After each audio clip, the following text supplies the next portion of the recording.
Okay, so interior walls are done. I'm going to start. The next thing is the roof rafters. Luckily on this house it's just a straight gable. I'll cut one rafter, do the math, get the rafter cut, and then that'll just be a template for all. They're all the same, except the only difference is I have 2x8s where the vaulted ceilings are, and then I reduced to 2x6 where they can be supported off the interior partitions. Well, other than that, they're all the same. So interior walls. First thing is, if you're framing and you're paying for the lumber, even if somebody else, when I was a framer and I framed for, commercial contractors, they're paying for the lumber, because in framing, when you're framing new construction or just framing in general, the builders or the contractors pay for the material. The framers include the labor and the nails, basically. Anyway, so even when somebody else was paying for it, I was still fussy about not leaving a dumpster full of 2 to 5 foot long pieces of 2x4 or whatever, just wasting lumber. Especially now that it's a lot more expensive. So this is all of my scrap. I mean, there's a few pieces in the dumpster that are 5 inches long or less. They're really short pieces. That's all that's in the dumpster. Okay, and then this, and there's not much here that's longer than a foot. Okay, and that's doing this whole project so far, basically all the walls. Okay, and this is how it's going to look at the end of the job. I just don't waste a lot of material, especially when I'm paying for it. I mean, there's always places to use, your short blocks. I mean, here instead of using a full 2x4 my wall intersections, I use 3 blocks. Even they've been used before for something else and they have nails in them. It doesn't matter because it gets closed up in the drywall. So my point is that's a place to use up short pieces instead of using a full stud. It doesn't even take more time. It's basically the same amount of time. When I start framing in the interior partitions, I do the longest walls first. So I do that because you want to make sure that you have room on your floor to put up all your walls without having to carry them around, frame them in one room and carry them to another, especially your longer walls. Your walls are 12, 15 feet long. It's not easy to lug them to another room. So you put your longest walls up first, and you kind of think, you figure it out, you look on the floor and you go, okay, now I got to put this one up. If I put this one up, will I be able to get that? You kind of go through in your mind how to lay the walls out. And at the end, you end up maybe building a few 5 or 6 foot walls that you have to build in one room and carry into another, because by that time, all your walls are up, basically, and you don't have any room left in some rooms, for example. But my point on that is your walls get shorter, so do your bottom and top plates. So that's another place you can use up if you've got short stock starting to build up, 3 foot pieces. You've got your cap plate, which, you can see, now that's gray because it was a piece of the concrete forms, that 2x4. I still used it, still works. These gray ones here, I had 9 or 10 left over from another house I built. I brought those along. You've got short pieces of cap plate up top. See here, so there's always a place to use up your short stock. As I frame the walls, after I get a few up, I take the Sawzall and I cut out where the door openings are. I cut the bottom plate out. So those a lot of times will end up getting used. It cripples up above, and then maybe after you cut it, you end up with a piece like this, which you can use here. You just kind of, as you go, I mean, it's not real complicated, but you just got to think, okay, where can I use this without grabbing another 16-footer? There's a lot of guys, they just keep grabbing the 16s and cutting out of there. They don't want to. I mean, I've been on job sites. I mean, they're just waste all over the place. Actually, I had a friend, he's building his second house for resale. He's getting into the business. And his framers, I mean, I told him, I said, you need to talk to your guys. I mean, they had a lot of waste. Just grabbing 16s and cutting out of the 16s. And that's a few months ago when lumber was really high. So anyway, it's something to think about when you're framing, whether you're framing with your own lumber or you're framing with somebody else's lumber. Because builders, they know. I mean, I know when I go on a job site and when I hire my guys, now my guys know, and I talk to them about it beforehand.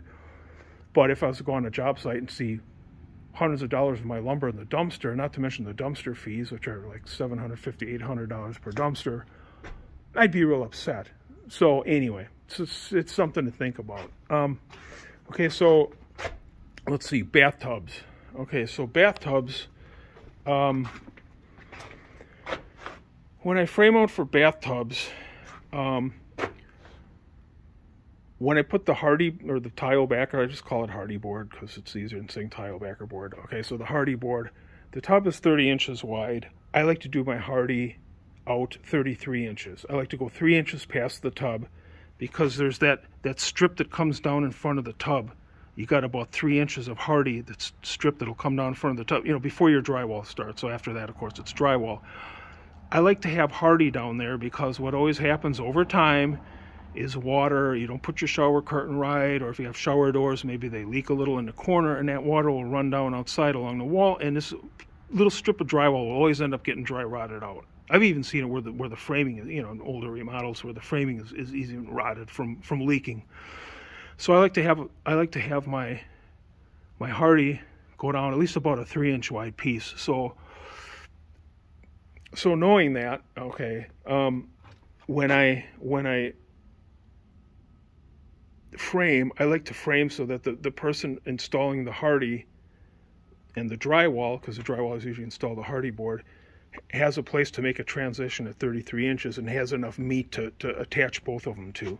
So if my layout wasn't here, this just happened to be my stud layout, but if let's say my stud layout was I had a stud here and a stud here, this 2x4 here would be turned on the flat, so you'd have 3.5 inches in order to give half for the hardy and half for the drywall.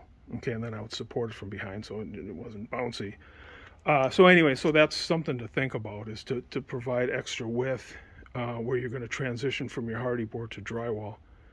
Another thing to think about is it's good when you frame to have a little bit of understanding about the trades, that how what you do affects the trades that follow you, especially your plumbers. So as I talked about in an earlier video, when I'm doing my floor joist layout, I want to make sure that there isn't going to be a floor joist. Like here, the toilet's going to be centered on this window. So we've got the tub, this is the master bath, and we have the toilet here, centered on the window, and then there'll be the vanity here. You want to make sure that if you want that toilet centered on that window, that there isn't a floor joist right in the center of the window. So, because it's a 3-inch pipe, drain pipe, right, your waste pipe, that joist isn't there. So the plumber, either he can't put it on center and the toilet looks funny if it's not centered between the vanity and this wall, or it creates a situation where he can't do something, get it installed without cutting it out and doing all that. And here's a crawl space, so you'd have to do it from underneath.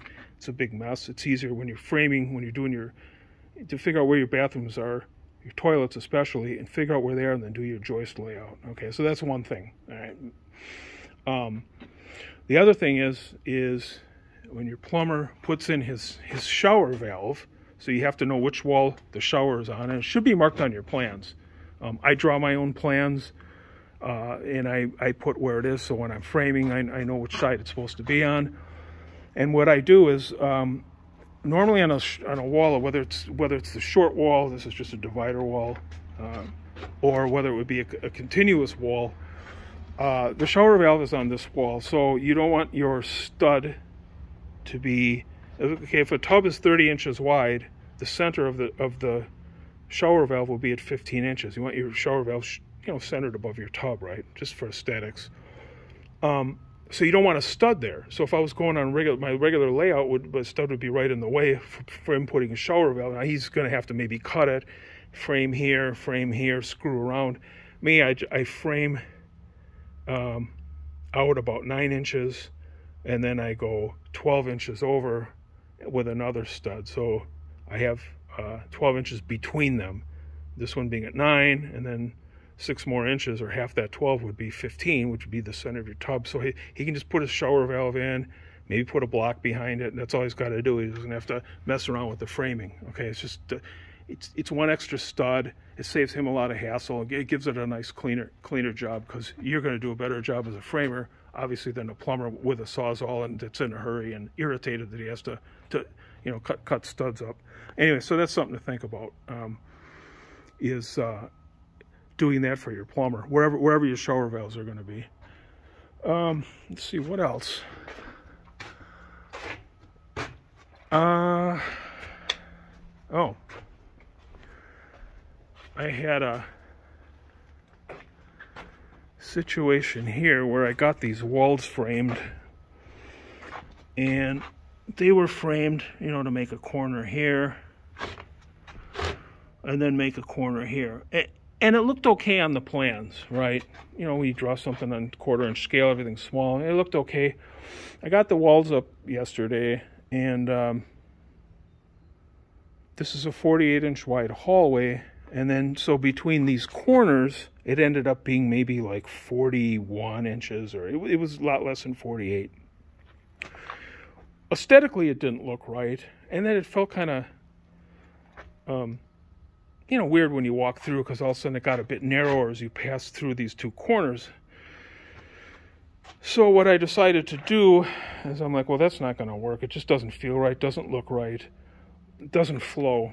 So what I did is I ended up putting a 45 on here, and I had to, you know, I get the Sawzall out and change it, because I already had these walls up. I didn't notice until I got the walls up, and that's when I, actually until I got, this wall was already up from the day before, and then I got framed this closet yesterday, and I was like, that doesn't feel right. So I got the Sawzall out, and what I did is I made it so that from this edge of the angle to this edge, this is 48. So it's consistent as you walk through. It's 48 here. Plus the angle gives it that, you know, I don't like having to have a jog in a hallway like this, but this is a 1,200 square foot floor plan.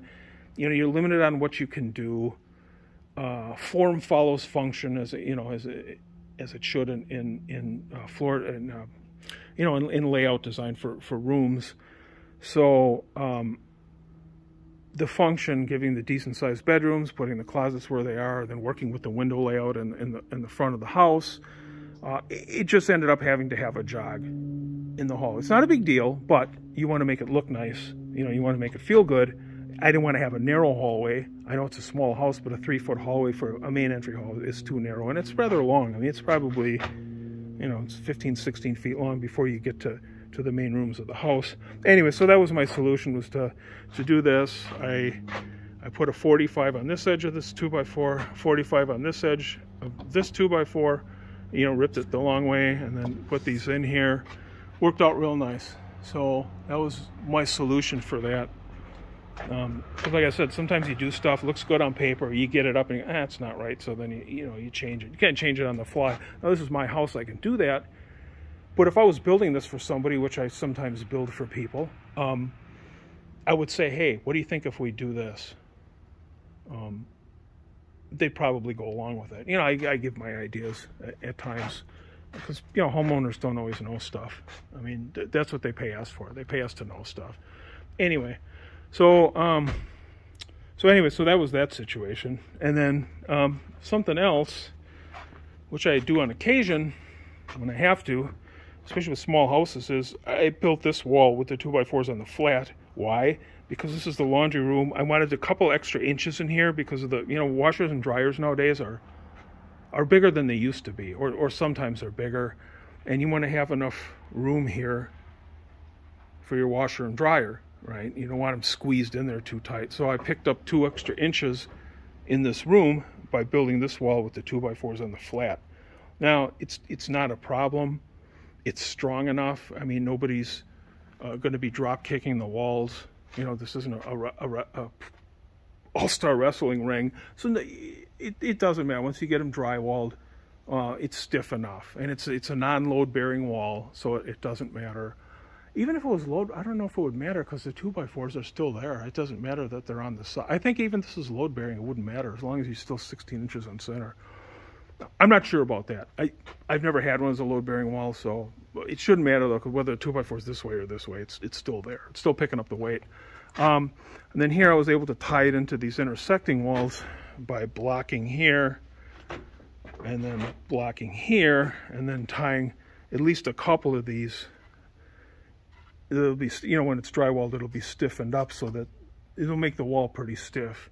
if you don't have any intersecting walls, it still doesn't matter. It should be, it's stiff enough. You know, once you get it drywall, maybe it'll move a little bit, but nobody's going to be really pushing on it. So anyway, so if you're looking to pick up extra space, it's something you can do. I don't do it that often, but I do it when I have to,